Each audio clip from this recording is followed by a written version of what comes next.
Moscow has been transformed by money. The drab, poor Soviet city is still there, but a traveler could easily miss it, distracted by so much new wealth and everything it attracts. You might never notice all the homeless kids. Welcome back. In Moscow and other cities, it's not hard, though, to find youngsters hanging around train stations, outdoor markets, and other public places. Sometimes the police round them up, and a lot of them end up in the care of the state. At least they do for a while. But no one really seems to know what to do about all of them. Joining us now to talk about the organization we learned about a moment ago is one of the people we met in Ryan Chilcote's report, Christina Greenberg of Lovesbridge. Thanks so much for being with us, and congratulations, I guess we have to say. We have to applaud what you're doing in Russia. But let me ask you about how it began. What were you thinking when you first started out? Well, when we first started working with street children, I was just thinking what a horrible image it was to see little children in the dead of Russian winter on the streets with their bare skin exposed and bruises all over them. It was a very striking image that hit me, and I realized, as well as other volunteers realized, that we couldn't leave them there and we had to do something about the situation. How many kids did you run across in a place like Perm who needed help? I would say that there were probably approximately 2,000 kids in the 5 years that I worked there that I met with and that received some sort of intervention from Lovesbridge. Is there a typical youngster? Was there a typical problem that put a kid on the streets there? Well, the typical problem that we encountered was a structure, a family structure that had been broken down either by alcohol or by the death of a parent or the separation of a child's parents or the death of both parents, which landed the child in a state institution. So those would usually be the major life stress factors that pushed a child to end up on the streets. Typically, how long would a youngster stay in your hands, work their way through the system that you set up? There have been kids that have been there for the 5 years, so it's really taken on an individual basis.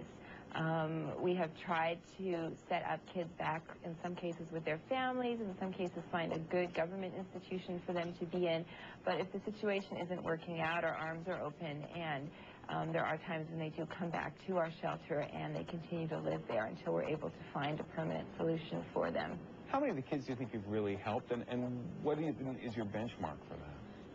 Well, I would say that we've helped almost all of the kids that we've encountered in some way.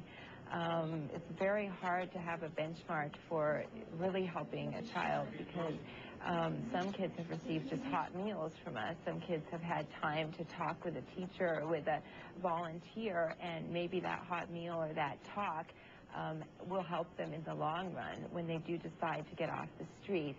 But actually 42 children have lived in our full-time shelter, so have actually made a complete commitment to get off of substance abuse and to change their lives. And about 43 other children have graduated from our training center and have now gotten jobs or are studying again.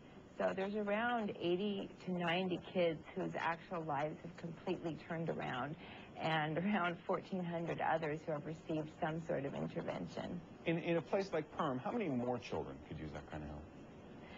Well, there are children that are constantly ending up on the streets, but we have helped and had most of the long-term street children in one of our shelters or centers at some time. So really the children that need help now are the children that are turning up fresh on the streets. And they're still turning up. How many of these kids do you think are ever going to go on to what the rest of us would consider a normal life, holding down a job, raising a family of their own someday? I have faith that all of them will. Otherwise, I wouldn't be in this work. I have to believe in every single child. So I think every child, as long as there's an intervention there for him, as long as he knows, even if it's in 5 years or 7 years, that now is the time for him to change his life and he knows where to go to enact those changes, then I think every child will come to that point.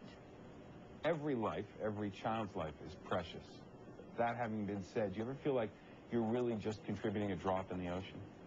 No, I don't ever think it's just a drop in the ocean, especially in a country as vast as Russia with as big a problem as they do have with street children. The model that we set up and all the work that we did was able to be replicated in other cities by other grassroots organizations, even by the government. So I never felt that any of the work that we did was in vain.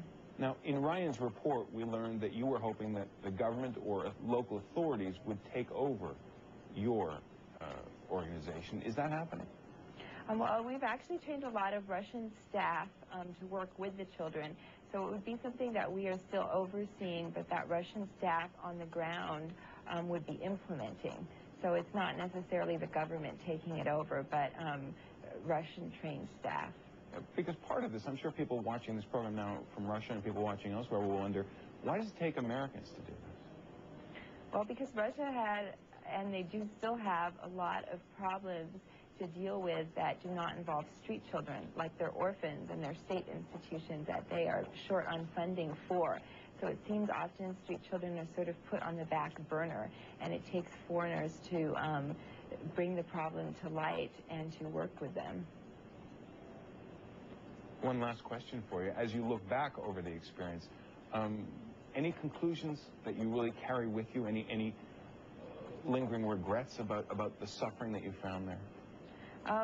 The only conclusion that I carry with me is that you have to have faith in every single child, and you can never lose it, no matter how much it seems they're erring or how much they're going off track from the track that you've put out for them.